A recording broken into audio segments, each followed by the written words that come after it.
welcome to another episode of LucysQuickOne. I got you with all the news. Let's go. You know, the tune ringing in my head is Wahala no dey finish, Wahala no dey finish. That's the song that is ringing in my head. So during the week, you remember I talked about Rosy and Churchill I think 2 weeks back, and how the whole drama turned to Dicky and everything was involved. Well, Rosy and Churchill have welcomed their first child together. Yes, they welcomed the baby boy during the week. Now, guess the name of their son. The name of their son is King Churchill Jr. Now, when Olakunle came out to reveal the name of the son and to talk about how he loves the name King, he was so happy, and he kept on emphasizing that he loves the name King, and that's why, he gives his children or names them King. Now remember that Tonto DK and Churchill also have a son together, and the name of their son is King Andre Omotayo. And people could not just believe it. They were like, Ishoko. Now on one hand, we had Nigerians who just believed that Churchill did not regard Tonto DK enough. That's why he decided to name his second son King. But on the other hand, we had some Nigerians who were like, see, it's his choice. If he wants to name all 10 children King, it's his choice. They are his children. He should just go ahead and do that. Now, I saw a particular, was it a tweet on Instagram by this particular person named Onyikisebo Lives. Now, he said Tonto DK's son's name is King. Rosy's son's name is King. Game of Thrones don't start. I never even watched Game of Thrones. I don't even know. Well, anyway, that's it. That's it on that. And a lot of reactions were just going back and forth about the story. At the end, my concern is actually the children. I just hope that they are able to wing this entire situation and make sure that the children are not affected in any way. Because most of the times, things can just go ugly. But I believe that these guys can work it out despite everything, because these children are involved. God save the Queen! Okay, let's take a quick trip to Britain, because a lot of Nigerians are already there. Some people have already gone to court. Some people are carrying protest cards and placards. And some people are just like, we no go gree. Now, during the week, Nigerians were so invested in a particular story. And this is a story about Meghan Markle and Prince Harry.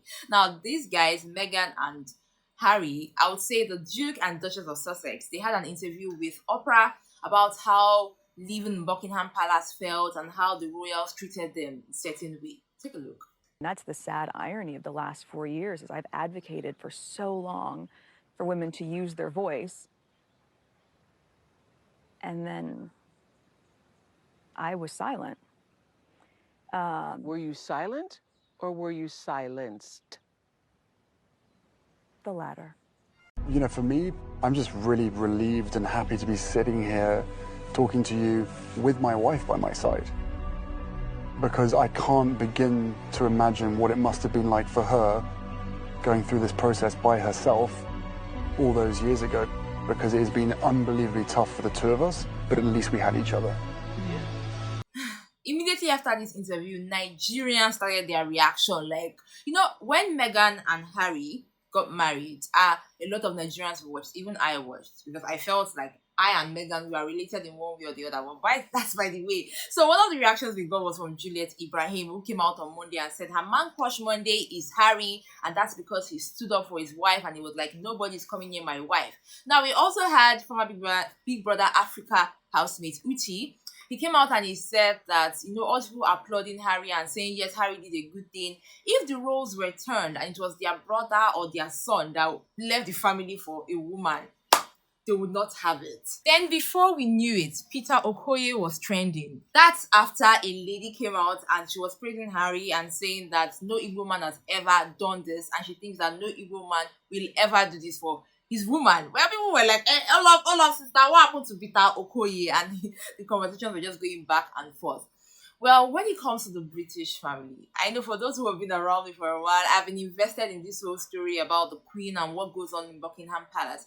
I can go on and on and on about how Queen Elizabeth became Queen Elizabeth, how she married Philip, how she had Charles, and then how her sister became how she became and all that. But one thing I can just categorically say confidently is that a lot goes on in Buckingham Palace between those royals that you see coming out every day. We do even wonder why the Queen is this old and still ruling. All those things.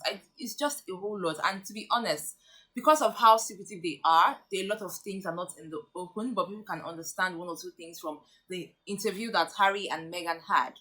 All I just wish for these two people, that's Meghan and Harry, is peace.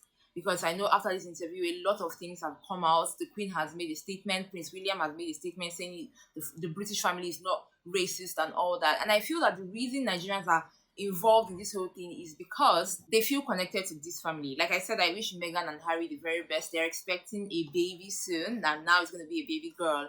And they will always be public figures. Let me know what you think about the story in the comment section. So I did this no artificial sugar, no junk, no sweetener challenge. I know when you see people do these things, especially celebrities, you're like, yes, I can do it. Sure, you dey whine me. It's not beans now. Well, I started on the 26th of February and I was like, yes, I can do it. But before the end of that day, I broke it. Anyways, I told myself, because the spirit was willing, but the body, the flesh was just weak, you know what I'm saying? But anyways, the next day I continued, and well, it ends today. Today makes it 2 weeks. I started my no sugar, no junk, and no sweetener challenge. It has been a big experience for me, to be honest. I really thought I would never be able to survive this because I have a sweet tooth, and well, it's about making healthy choices. Let me know if you've ever had to put yourself in such a situation before, and how did you survive the challenge? Like, people that even did it with me, kudos to all of them. Next time when I'm doing such a thing, don't worry, I'll bring it to YouTube and then we can do it together, because I believe that there is strength in number. Well guys, that is it for this week's episode of Lucy's Quick One.